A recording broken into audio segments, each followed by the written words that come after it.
puisse disparaître, afin que le divin puisse apparaître, Éternel, et agir, Éternel Dieu. Nous ne sommes pas venus écouter un homme en ce lieu. Seigneur, nous sommes venus t'écouter. Éternel Dieu de gloire, laisse que toi seul, Éternel, puisse agir, parler, toucher ton peuple et faire ce que tu as prévu de faire en ce jour au milieu de ton peuple, Éternel. Voilà pourquoi moi et ton peuple, nous te disons gloire et louange à toi, Seigneur Jésus-Christ. Amen. Merci la chorale. Vous pouvez prendre place. Bien-aimé, avant toute chose, j'aimerais saluer un serviteur de Dieu qui est venu nous voir aussi, qui est au milieu de nous. C'est le papa Yves ainsi que maman Christelle, qui sont déjà fils et filles de la maison. Ils vont s'élever et nous allons les honorer.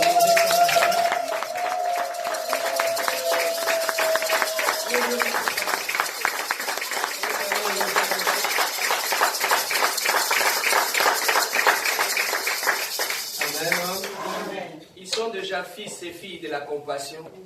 Et ils sont là, amen, hein? Amen. Oui, donc ils ne sont pas étrangers parmi nous, ils sont déjà dans la grande famille de la compassion. Amen. Nous bénissons leur présence au milieu de nous, amen. Amen. Donc aujourd'hui, nous avions dit que c'est notre journée où nous allons passer dans la prière, amen. Quelqu'un peut dire prière? Prière. Regarde ton voisin, dis-lui prière. Prière. Aujourd'hui, nous n'allons vraiment pas prêcher, mais nous allons seulement prier, amen, hein? Amen. En tout cas, si tu n'aimes pas la prière, ce n'est pas une bonne place, amen. Amen. Et ça, c'est une place qui est réservée aux amoureux de la prière. Amen. L'église de la compassion, c'est le centre de la restauration et du nouveau départ. Amen. Est-ce que quelqu'un peut dire la restauration? Est-ce que quelqu'un peut dire le nouveau départ? On lève ta main, dis je suis restauré. Et tu lèves ta main, dis c'est mon nouveau départ. Amen. La Bible dit chaque matin sa bonté se renouvelle. Amen. C'est une opportunité de répartir à zéro. Amen. Aussi longtemps que sa bonté est là. Nous allons rapidement prendre nos Bibles avant de passer à la prière. Nous irons dans le livre de Genèse. Genèse chapitre 1. Genèse chapitre 1.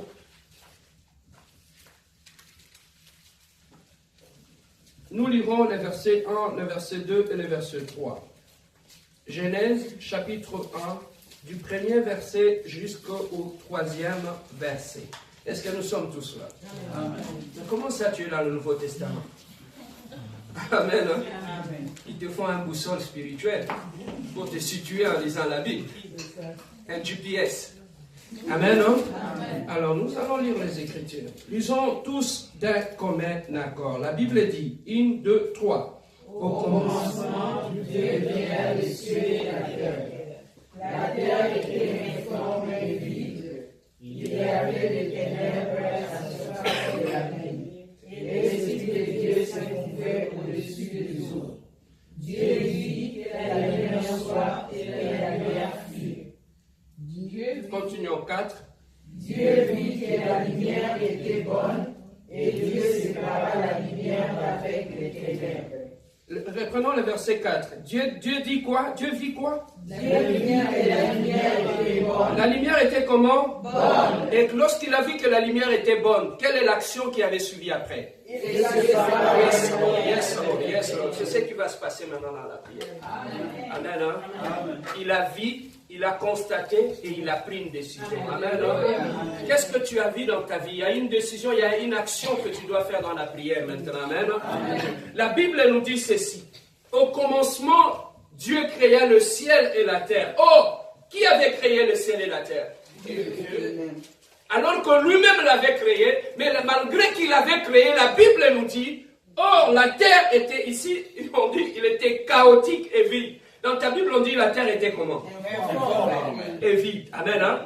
Il n'avait pas de forme. Malgré que Dieu lui-même avait créé cela, mais il n'y avait pas de forme et c'était vide. Alors, lorsqu'il avait observé cela, il continua. Qu'est-ce qu'il dit?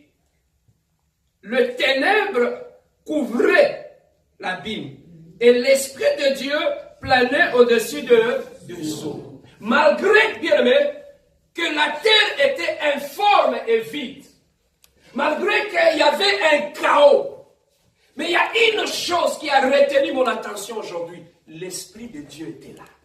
Dans ces chaos-là, l'Esprit, alléluia, l'Esprit de Dieu était là. Amen. Hein? Dans ces vides-là. Mais ici, il dit que la terre était informe et vide. Mais si la terre était informe et vide, pourquoi on n'a pas parlé de l'Esprit du Seigneur? Parce que l'Esprit du Seigneur était là aussi. Est-ce que là où l'Esprit du Seigneur était, pourquoi on doit parler d'un vide? Hein? Ça fait réfléchir un peu. Hein? C'est lui-même qui parle. Il dit au commencement, la terre était informe et vide. Quand on dit vide, ça veut dire il n'y a rien. Mais pourquoi on nous dit que l'Esprit de Dieu se mouvait au-dessus des eaux? Amen. Hein? C'est tout simplement bien aimé. Nous allons comprendre une chose. Là où il y a un chaos, là où il y a un vide, aussi longtemps que l'Esprit de Dieu est là, il y a de l'espoir. Amen. Tout chaos n'est pas chaos là où il y a l'Esprit de Dieu. Là où l'Esprit de Dieu est en train de se mouvoir. Le vide n'est pas vide, le chaos n'est pas chaos. Amen. Hein? Oh, je parle à quelqu'un ce matin qui croit que sa vie est un chaos. Qui croit que dans sa vie il n'y a rien. Mais laissez-moi te dire une chose. Là où tu vois le vide, là où tu vois le chaos, il y a l'Esprit de Dieu. Amen. Amen. Hein? On nous dit qu'elle avait un vide et la terre était informe et vide, selon les yeux des hommes. Mais dans le spirituel, l'Esprit de Dieu était là. Amen. Hein? L'Esprit de Dieu était là. Et regarde ton voisin, dis-lui, l'Esprit de Dieu est ici. Et regarde-lui, dis-lui, malgré mon cœur, malgré le chaos que tu vois, malgré le vide que tu vois, l'Esprit de Dieu est là. Tu seras surpris à cause de l'Esprit de Dieu. Oh, tu n'es pas vide, mon ami. Laissez-moi te dire une chose, tu n'es pas vide. L'Esprit de Dieu est là. Même si les gens ont vu un vide en toi, mais dis-le, l'Esprit de Dieu est. Même si vous avez vu un chaos dans ma vie, mais l'Esprit de Dieu est là. Même s'il y a un vide, même si je n'ai pas un mari, même si je n'ai pas une femme, j'ai eu ta confiance en Dieu. Amen. Parce que l'Esprit de Dieu est là. Alléluia.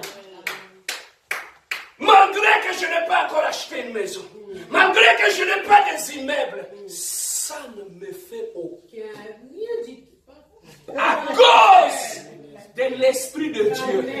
Amen. Hein? Là où l'Esprit de Dieu était là, la Bible dit l'être humain a vu un vide. L'être humain a vu un chaos. Mais dans ce chaos, dans ce vide, dans le sous-bassement, il y avait l'Esprit de Dieu qui se mouvait. On ne dit pas que l'Esprit de Dieu était figé. On dit l'Esprit de Dieu, comme on dit à Lingala, punza, punza. L'Esprit de Dieu était là en train de se mouver. L'Esprit de Dieu, bien aimé, lorsque les athlètes, avant de courir, qu'est-ce qu'ils font? Ils se réchauffent. Il se réchauffe, amen. Hein? Alors après l'échauffement, va venir la compétition. Il va être chaud pendant la compétition. Mais ici, on nous dit que l'Esprit de Dieu n'était pas figé. Il était en train de se mouvoir, de se réchauffer, parce qu'il voulait accomplir quelque chose dans ta vie. Oh, je veux dire à quelqu'un ce matin, l'Esprit de Dieu est dans ta vie. L'Esprit de Dieu est en train de se mouvoir pour ta bénédiction. Amen. Hein? Amen. Pour ta bénédiction, il y a toujours quelque chose. Amen. Hein? L'homme ne voit rien. Papa, ce n'est pas parce que tu vois rien qu'il n'y a rien. Il y a certaines choses. La Bible nous dit que la nature doit nous enseigner. Tu peux prendre le microbe et tu mets sur ta main ici. Avec l'œil nu, tu ne vois rien. Mais lorsque tu prends le microscope, tu regardes, tu vois qu'il y a les microbes qui sont là. Amen. Hein? Alors lorsque tu regardes ta vie, tu ne vois rien. Tu sais pourquoi? Parce que tu le regardes avec l'œil de l'homme. Mais lorsque tu mettras le microscope spirituel, tu verras qu'en toi, il y a quelque chose. Il y a quelque chose.